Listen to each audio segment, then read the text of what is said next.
Voici la vérité. Les drones FPV sont en train de détruire l'armée israélienne dans le sud du Liban. Je veux dire, regardez simplement ceci. Ils se font démolir.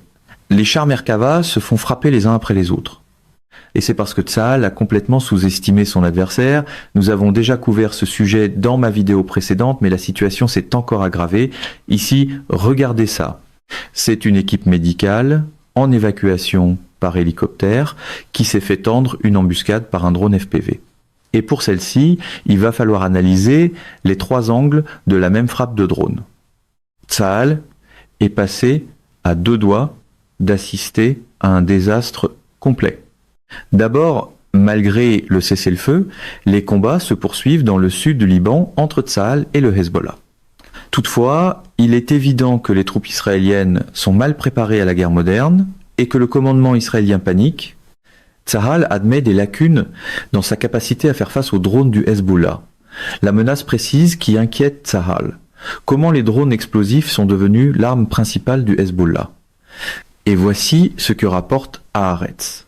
Les nouveaux drones du Hezbollah sont immunisés contre le brouillage et la nouvelle zone de sécurité ne les arrêtera pas. La cause profonde de tout cela, c'est l'incompétence criminelle des commandants de Tsahal qui n'ont pas pensé que le Hezbollah finirait par recourir aux drones FPV, comme si ces drones n'étaient pas utilisés depuis 3 ans maintenant en Ukraine. Voici l'équipement d'une unité du Hezbollah qui opère maintenant dans le sud du Liban. Vous avez l'équipement régulier d'infanterie, mais surtout, je veux que vous portiez attention à ces 10 drones et à ces 12 ogives de RPG. Imaginez les dégâts que cette petite unité peut infliger à Tsahal.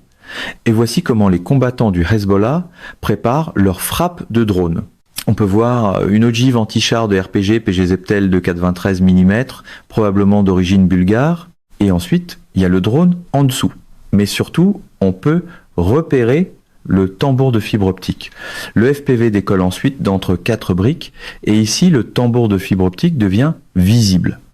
Ces drones à fibre optique sont immunisés contre le brouillage. Le drone vole ensuite, tourne au-dessus d'une ville, puis frappe l'avant d'un char Merkava. Et vous savez quoi? C'est vraiment au cours de cette dernière semaine que nous avons vu une utilisation exponentielle des drones FPV par le Hezbollah. Ici, le 24 avril, cet opérateur de drone FPV du Hezbollah a tourné au-dessus de la ville de Cana, puis il trouve une sorte de quartier général. Il y a plusieurs véhicules légers, il y a un camion à l'arrière, puis il fonce vers l'un des Humvees stationnés à l'avant. Plusieurs autres véhicules israéliens ont été ciblés ce jour-là. Ici, au bas de l'écran, on peut voir batterie faible, ce qui signifie que le drone vole depuis un bon moment. Habituellement, dans la guerre des drones, vous avez vos drones de reconnaissance qui guident ces drones d'attaque FPV vers leur cible. Mais dans ce cas-ci, on a l'impression que le pilote était en chasse et qu'il a simplement suivi ce chemin boueux.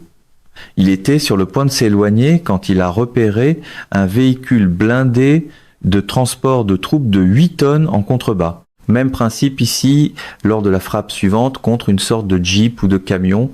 Dans celle-ci, je ne vois pas de tambour de fibre optique, donc ce doit être l'un de ces FPV réguliers. Le drone survole la ville de Binj Bay. La ville qui a connu une bataille massive et qui est maintenant complètement démolie. Le pilote ne l'a pas vu, mais les gars, au poste de commandement, ont repéré des véhicules israéliens sur la gauche. Donc, le pilote a fait demi-tour, puis il a foncé vers l'une des jeeps. Et ensuite, vous savez comment l'armée israélienne est actuellement en train de détruire tous les bâtiments dans le sud du Liban, dans les zones qu'elle conquiert, pour que la population ne revienne pas. Eh bien, dans ces images, l'un des drones qui volait au-dessus de la localité de Rachaf a repéré une excavatrice. Mais ensuite, la vidéo s'est coupée brusquement. Alors je pense qu'il a en fait raté la cible. Toutes ces vidéos ont été publiées seulement le 24 avril. Selon des officiers de la branche terrestre, le Hezbollah utilise généralement un drone de surveillance. Il recueille des informations, revient, puis fait opérer un drone à fibre optique très difficile à détecter et à perturber.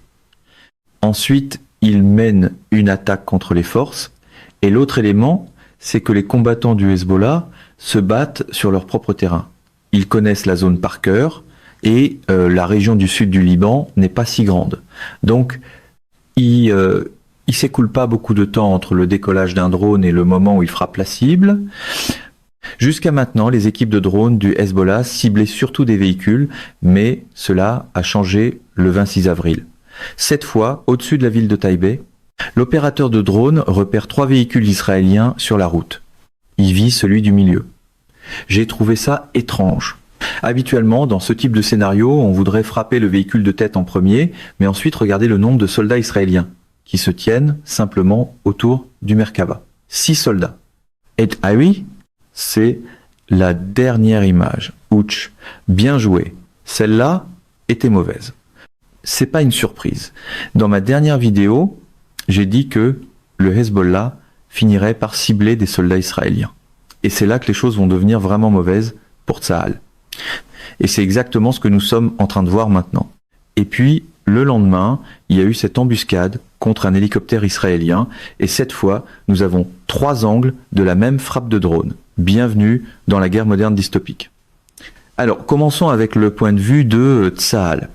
L'hélicoptère atterrit et nous avons 5 soldats sur le point de transporter un soldat pour ce qui semble être une évacuation médicale. Il y a beaucoup d'infanterie autour et je peux compter environ 10 soldats. 30 secondes plus tard, alors que l'évacuation médicale fait monter le soldat blessé dans l'hélicoptère, celui qui filme lève soudainement son fusil. Ici, il est écrit que le drone attaque pendant le sauvetage des gens. Tout le monde commence à courir et se disperse. Puis le drone tombe à seulement 5 mètres de l'hélicoptère. Regardez le nombre de personnes qui étaient rassemblées ici. L'équivalent d'un peloton entier de troupes. L'hélicoptère décolle rapidement, puis tout le monde court se mettre à l'abri. Analysons le deuxième angle.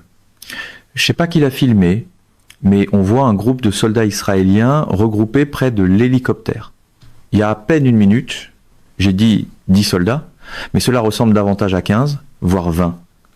Et puis on voit les résultats de l'explosion du drone, suivi par l'hélicoptère qui décolle rapidement.